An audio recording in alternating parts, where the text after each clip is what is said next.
You gave a couple back on, I think, the front nine. Yeah. But then you grinded the rest of the way. You stayed at 3. Yeah.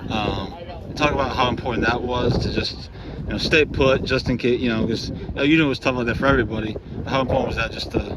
It's good because at one point I was like, oh, here, like leaking a little oil type of thing. Like I'm not gonna say I was getting tired, but like definitely like the wind was beating, and with the sun and the wind together, it just beats down on you. And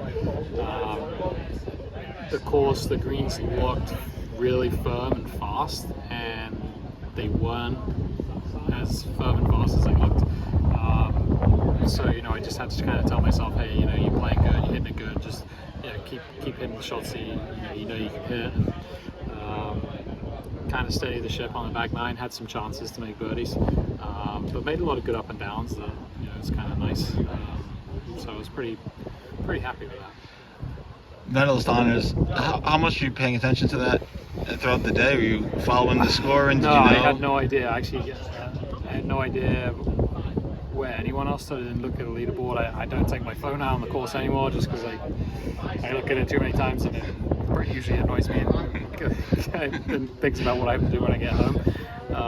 So no, I had no idea where I stood. I figured, it was kind of a survival day to an extent, with it being playing a lot different than yesterday. Obviously, we played in the morning and there was absolutely no wind, and today was the complete opposite. You're playing the heat, you're playing the wind. So just figured if I kept playing steady golf, I'd have a couple of chances to make birdie. I didn't actually. I parred every hole on the back nine, which like I had a few chances to turn those pars into birdies, but there were a couple of times where I put myself in a bad spot. But no, feel good. Game feels good. And lastly, obviously the number 1 seed. You've done this before. You've seen this song and dance before.